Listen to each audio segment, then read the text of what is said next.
Article 4A, Part 5, Miscellaneous Provisions. 4A-501, Variation by Agreement, Variation by Agreement and Effect of Funds Transfer System Rule. Except as otherwise provided in this article, the rights and obligations of a party to a funds transfer may be varied by agreement of the affected party. B. Funds Transfer System Rule means a rule of an association of banks, 1. Governing transmission of payment orders by means of a funds transfer system of the association or rights and obligations with respect to those orders, or 2, to the extent the rule governing rights and obligations between banks that are parties to a funds transfer in which a Federal Reserve Bank, acting as a intermediary bank, sends a payment order to the beneficiary bank, except as otherwise provided in this article. A funds transfer system rule governing rights and obligations between participating banks using the system may be effective even if the rule conflicts with this article and indirectly affects another party to the funds transfer who does not consent to the rule. A funds transfer system rule may also govern rights and obligations of parties other than participating banks using the system to the extent stated in sections 4A, 404C, 4A-405D, and 4A-507C. 4A-502, creditor process served on receiving bank. Set off by beneficiary's bank. As used in this section, creditor process means levy, attachment, garnishment, notice of lien, sequestration, or similar process issued by or on behalf of a creditor or other claimant with respect to an account. This subsection applies to creditor process with respect to an authorized account of the sender of a payment order if the creditor process is served on the receiving bank. For the purpose of determining rights with respect to the creditor process, if the receiving bank accepts the payment order, the balance in the authorized account is deemed to be reduced by the amount of the payment order to the extent the bank did not otherwise receive payment of the order, unless the creditor process is served at a time and in a manner affording the bank a reasonable opportunity to act on it before the bank accepts the payment order. There's something about that paragraph of the sender of a payment order if the creditor process is served on the receiving bank of the process. For the purpose of determining rights with respect to the creditor process of the receiving bank accepts the payment order, the balance in the authorized account is deemed to be reduced by the amount of the payment order to the extent the bank did not otherwise receive payment of the order, unless the creditor process is served at a time and in a manner affording the bank a reasonable opportunity to act on it before the bank. If a beneficiary bank has received a payment order for payment to the beneficiary's account in the bank, the following rules apply. The bank may credit the beneficiary's account.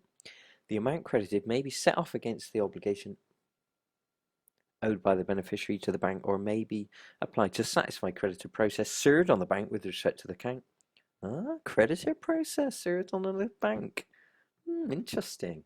The bank may credit the beneficiary's account and allow withdrawal of the amount credited unless the creditor process with respect to the account is served at a time and in a manner affording the bank a reasonable opportunity to act to prevent the withdrawal. Let's click on this word creditor process, see what it brings up.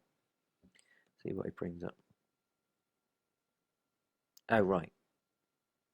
Oh, I haven't got to it yet. Oh, yeah. No, we have. It's this section. Oh, okay, right.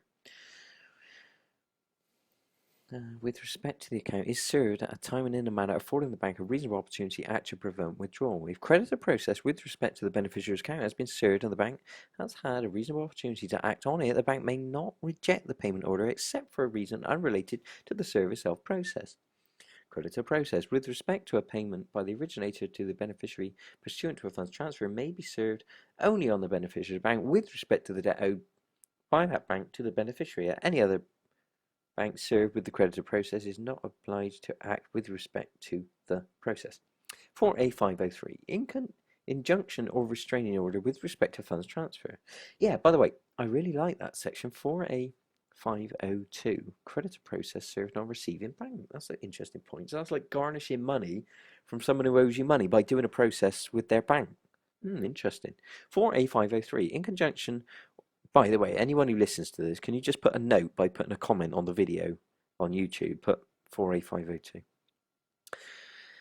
4A-503, injunction or restraining order with respect to funds transfer.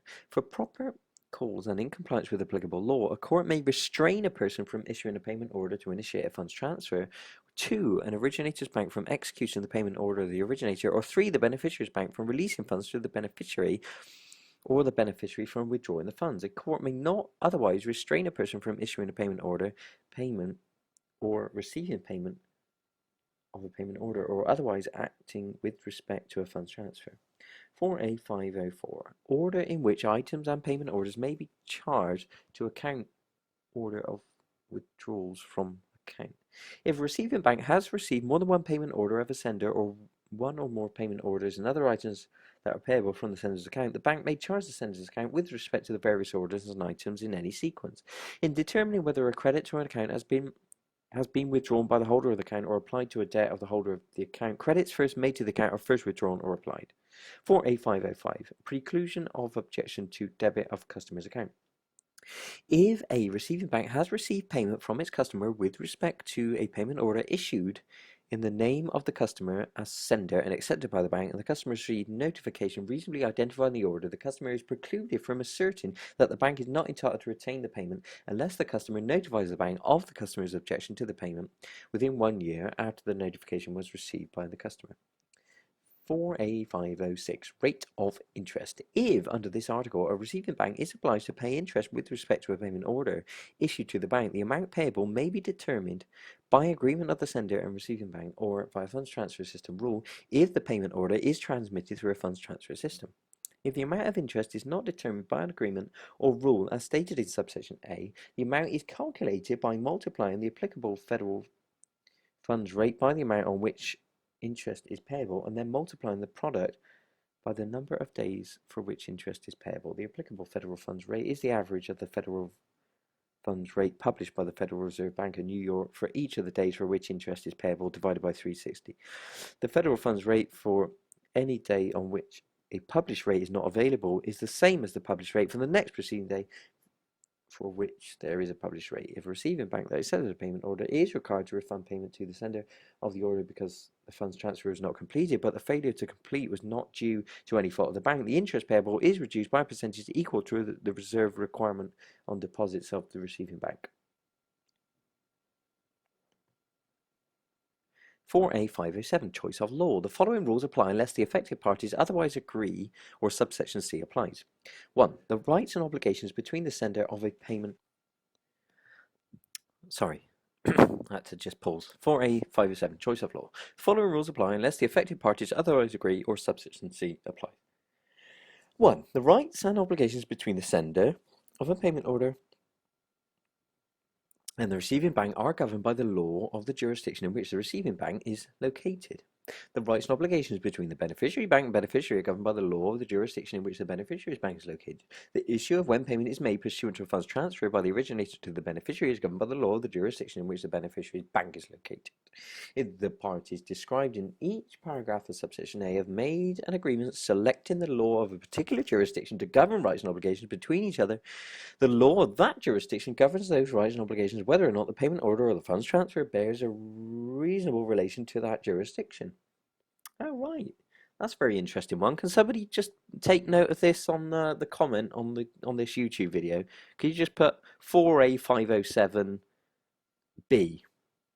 That's an interesting little paragraph.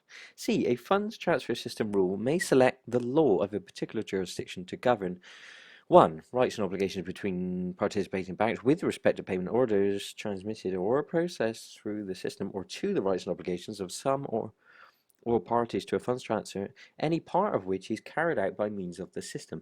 A choice of law made pursuant to Clause 1 is binding on participating banks. A choice of law made pursuant to Clause 2 is binding on the originator, other sender, or a receiving bank having notice that the funds transfer system might be used in the funds transfer, and of the choice of law by the system when the originator, other sender, or receiving bank issued or accepted a payment order. The beneficiary of the funds transfer is bound by the choice of law if, when the funds transfer is initiated, the beneficiary has noticed that the funds transfer system might be used in the funds transfer, and of the choice of law by the system. The law of a jurisdiction selected pursuant to this subsection may govern whether or not that law bears a reasonable relation to the matter in issue.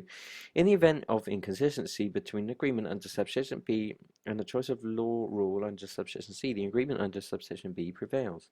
If a funds transfer is made by use of more than one funds transfer system and there is inconsistency between choice of law rules of the system and matter in issue is governed by the law of the selected jurisdiction that has the most significant relationship to the matter in issue.